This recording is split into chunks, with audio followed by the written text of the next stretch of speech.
प्रणाम मित्रों। तो चलिए हम लोग निर्मला उपन्यास के अंक 17 को पढ़ते हैं। ऐसे सौभाग्य से मैं वैविध्य को बुरा नहीं समझती। दरिद्र प्राणी उस धनी से कहीं सुखी है जिसे उसका धन सांप बनकर काटने दौड़े। उपवास कर लेना आसान है, विषैला भोजन करना उससे कहीं मुश्किल। दिन गुजरने लगे, 1 महीना पूरा निकल गया, लेकिन मुंशी जी न लौटे। कोई खत भी न भेजा। निर्मला को अब नित्य नई चिंता बनी रहती कि वह लौटकर न आए तो क्या होगा। उसे इसकी चिंता न होती थी कि उन पर क्या बीत रही होगी। वह कहाँ मारे मारे फिरते होंगे, स्वास्थ्य कैसा होगा। उसे केवल अपनी और उससे भी बढ़कर बच्ची की चिंता थी। गृहस्थी का निर्वाह कैसे होगा, ईश्वर कैसे बेड़ा पार लगाएंगे, बच्ची का क्या हाल होगा। उसने कतर ब्योत करके जो रुपए जमा कर रखे थे उनमें कुछ न कुछ रोज ही कमी होती जाती थी। निर्मला को उनमें से एक एक पैसा निकालते इतनी अखर होती थी मानो कोई उसकी देह से रक्त निकाल रहा हो। झुंझलाकर मुंशी जी को कोसती। लड़की किसी चीज के लिए रोती तो उसे अभागिन कलमुही कहकर झल्लाती। यही नहीं, रुक्मणी का घर में रहना उसे ऐसा जान पड़ता था मानो वह गर्दन पर सवार है। जब हृदय जलता है तो वाणी भी अग्निमय हो जाती है। निर्मला बड़ी मधुर भाषिणी स्त्री थी, पर अब उसकी गणना कर्कशाओं में की जा सकती थी। दिन भर उसके मुख से जली कटी बातें निकला करती थी। उसके शब्दों की कोमलता ना जाने क्या हो गई। भावों में माधुर्य का कहीं नाम नहीं। भूंगी बहुत दिनों से इस घर में नौकर थी, स्वभाव की सहनशील थी, पर यह आठों पहर की बकबक उससे भी न सही गई। एक दिन उसने भी अपने घर की राह ली। यहाँ तक कि जिस बच्ची को प्राणों से भी अधिक प्यार करती थी उसकी सूरत से भी घृणा हो गई। बात बात पर धुड़क पड़ती, कभी कभी मार बैठती। रुक्मणी रोती हुई बालिका को गोद में बैठा लेती और चुमकार दुलार कर चुप कराती। उस अनाथ के लिए अब यही एक आश्रय रह गया था। निर्मला को अब अगर कुछ अच्छा लगता था तो वह सुधा से बात करना था। वह वहां जाने का अवसर खोजती रहती थी। बच्ची को अब वह अपने साथ न ले जाना चाहती थी। पहले जब बच्ची को अपने घर सभी चीजें खाने को मिलती थी तो वह वहां जाकर हंसती खेलती थी। अब वहीं जाकर उसे भूख लगती थी। निर्मला उसे घूर घूर कर देखती, मुठ्ठियां बांध कर धमकाती, पर लड़की भूख की रट लगाना ना छोड़ती थी, इसलिए निर्मला उसे साथ ना ले जाती थी। सुधा के पास बैठकर उसे मालूम होता था कि मैं भी आदमी हूँ। उतनी देर के लिए वह चिंताओं से मुक्त हो जाती थी जैसे शराबी शराब के नशे में सारी चिंताएं भूल जाता है। उसी तरह निर्मला सुधा के घर जाकर सारी बातें भूल जाती थी।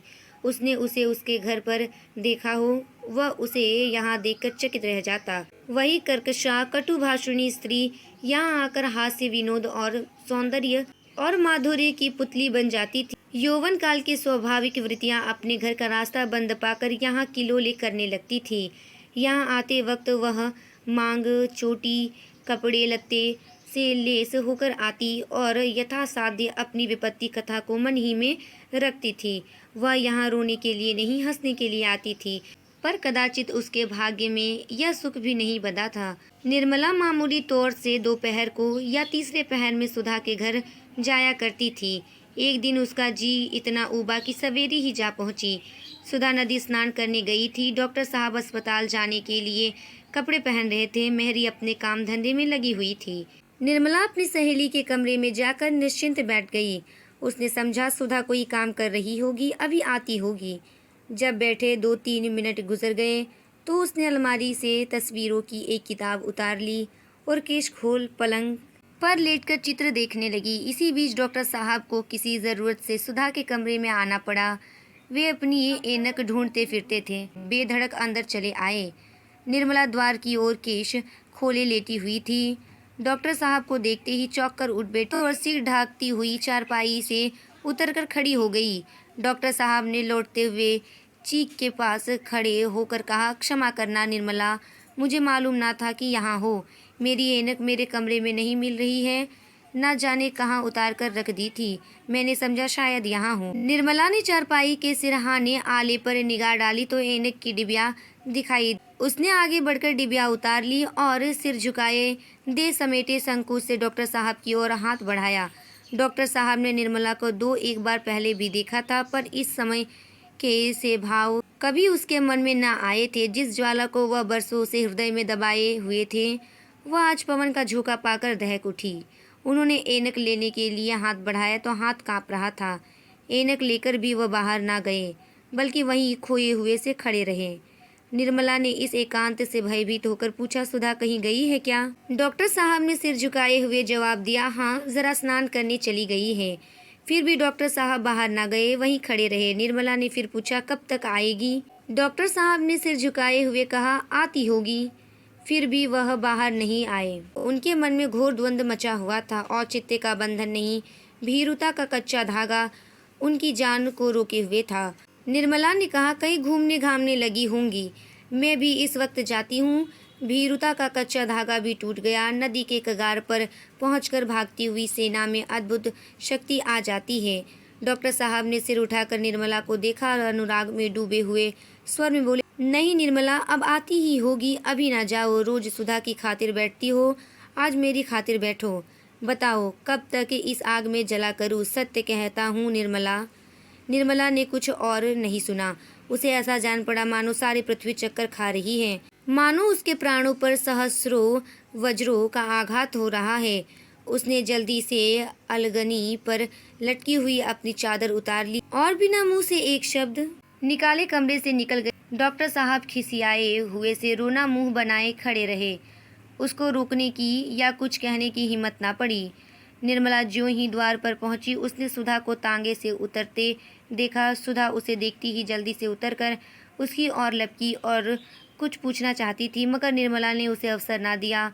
तीर की तरह छटपट चली गई। सुधा एक क्षण तक विस्मय की दशा में खड़ी रही। बात क्या है उसकी समझ में कुछ ना आ सका। वह व्यग्र हो उठी, जल्दी से अंदर गई महरी से पूछने की क्या बात हुई है। वह अपराधी का पता लगाएगी और अगर उसे यह मालूम हुआ कि महरी या और किसी नौकर ने उसे कोई अपमान सूचक बात कह दी है तो वह खड़े खड़े निकाल देगी। लपकी हुई वह अपने कमरे में गई। अंदर कदम रखते ही डॉक्टर को मुंह लटकाए चारपाई पर बैठा देखा। पूछा, निर्मला यहाँ आई थी? डॉक्टर साहब ने सिर खुजलाते हुए कहा, हाँ आई तो थी। सुधा बोली, किसी महरी अहरी ने उसे कुछ कहा तो नहीं? मुझसे बोली तक नहीं। छटपट निकल गई। डॉक्टर साहब की मुख कांति मलिन हो गई। कहा, यहाँ तो उन्हें किसी ने भी कुछ नहीं कहा। सुधा बोली, किसी ने कुछ कहा है? देखो मैं पूछती हूँ ना, ईश्वर जानता है, पता पा जाऊंगी तो खड़े खड़े निकाल दूंगी। डॉक्टर साहब सिटपिटाते हुए बोले, मैंने तो किसी को कुछ कहते नहीं सुना, तुम्हें उन्होंने देखा ना होगा। सुधा बोली, वाह, देखा ही ना होगा, उसके सामने तो मैं तांगे से उतरी हूँ। उन्होंने मेरी ओर ताका भी पर बोली कुछ नहीं। इस कमरे में आई थी। डॉक्टर साहब के प्राण सूखे जा रहे थे। हिचकिचाते हुए बोले, आई क्यों नहीं थी? सुधा बोली, तुम्हें यहाँ बैठे देखकर चली गई होगी। बस किसी महरी ने कुछ कह दिया होगा। नीच जात है ना, किसी को बात करने की तमीज़ तो है नहीं। अरे ओ सुंदरिया, ज़रा यहाँ तो आ। डॉक्टर साहब ने कहा, उसे क्यों बुलाती हो? वह यहाँ से सीधे दरवाजे की तरफ गई, मैरियों से बात तक नहीं हुई। सुधा ने कहा, तो फिर तुम्ही ने कुछ कह दिया होगा। डॉक्टर साहब का कलेजा धक धक करने लगा। बोले, मैं भला क्या कह देता, क्या ऐसा गवार हूँ? सुधा ने कहा, तुमने उन्हें आते देखा तब भी बैठे रह गए? डॉक्टर बोला, मैं यहाँ था ही नहीं, बाहर बैठक में अपनी ऐनक ढूंढता रहा। जब वहाँ ना मिली तो मैंने सोचा शायद अंदर हो। यहाँ आया तो उन्हें बैठे देखा। मैं बाहर जाना चाहता था कि उन्होंने खुद पूछा, किसी चीज़ की ज़रूरत है? मैंने कहा, ज़रा देखना, यहाँ मेरी ऐनक तो नहीं है। ऐनक इसी सिरहाने वाले ताक पर थी, उन्होंने उठाकर दे दी। बस इतनी ही बात हुई। सुधा ने कहा, बस? तुम्हें ऐनक देते ही वह झल्लाई हुई बाहर चली गई, क्यों? डॉक्टर साहब ने कहा, झल्लाई हुई तो नहीं चली गई, जाने लगी तो मैंने कहा बैठिए, वह आती होगी। ना बैठी तो मैं क्या करता? सुधा ने कहा, बात समझ में नहीं आती, मैं ज़रा उसके पास जाकर देखूं क्या बात है। डॉक्टर साहब बोले, तो चली जाना, ऐसी जल्दी क्या है, सारा दिन तो पड़ा हुआ है। सुधा ने चादर ओढ़ते हुए कहा, मेरे पेट में खलबली मची हुई है, कहते हो जल्दी क्या है? सुधा तेजी से कदम बढ़ाती हुई निर्मला के घर की ओर चली और 5 मिनट में जा पहुंची। देखा तो निर्मला अपने कमरे में चारपाई पर पड़ी रो रही थी और बच्ची उसके पास खड़ी थी। अम्मा क्यों रोती हो? सुधा ने लड़की को गोद में उठा लिया और निर्मला से बोली, बहन सच बताओ क्या बात है, मेरे यहाँ किसी ने तुम्हें कुछ कहा है? मैं सबसे पूछ चुकी, कोई नहीं बतलाता। निर्मला आंसू पूछती हुई बोली, किसी ने कुछ कहा नहीं बहन, भला वहाँ मुझे कौन कुछ कहता? सुधा बोली, तो फिर तुम मुझसे बोली क्यों नहीं और यहाँ आते ही आते अचानक रोने क्यों लगी? निर्मला ने कहा, अपने नसीब को रो रही हूँ और क्या। सुधा बोली, तुम यो ना बतलाओगी तो मैं कसम दूंगी। निर्मला ने कहा, कसम? कसम ना रखना भाई, मुझे किसी ने कुछ नहीं कहा, झूठ किसे लगा दूं। सुधा ने कहा, खाओ मेरी कसम। निर्मला, तुम तो नाहक ही जिद करती हो। सुधा बोली, अगर तुमने ना बताया निर्मला तो मैं समझूंगी तुम्हें मुझसे ज़रा भी प्रेम नहीं है, बस सब जबानी जमा खर्च है। मैं तुमसे किसी बात का पर्दा नहीं रखती और तुम मुझे गैर समझती हो। तुम्हारे ऊपर मुझे बड़ा भरोसा था, अब जान गई कि कोई किसी का नहीं होता। सुधा की आंखें सजल हो गई। उसने बच्ची को गोद से उतार दिया और द्वार की ओर चली।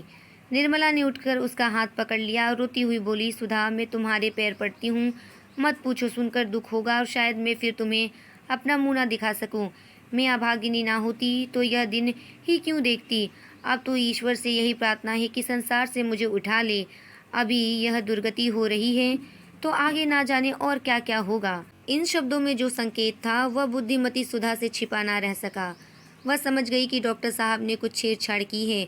उनका हिचक हिचक कर बातें करना और उसके प्रश्नों को टालना, उनकी वह ग्लानिमय कांतिहीन मुद्रा उसे याद आ गई। वह सिर से पांव तक कांप उठी और बिना कुछ कहे सुने सीनी की भांति क्रोध से भरी हुई द्वार की ओर चली।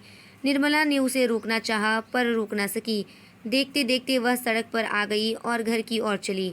तब निर्मला वहीं भूमि पर बैठ गई और फूट फूट कर रोने लगी। इसके आगे के उपन्यास को हम अगले वीडियो में पढ़ेंगे। तब तक के लिए धन्यवाद।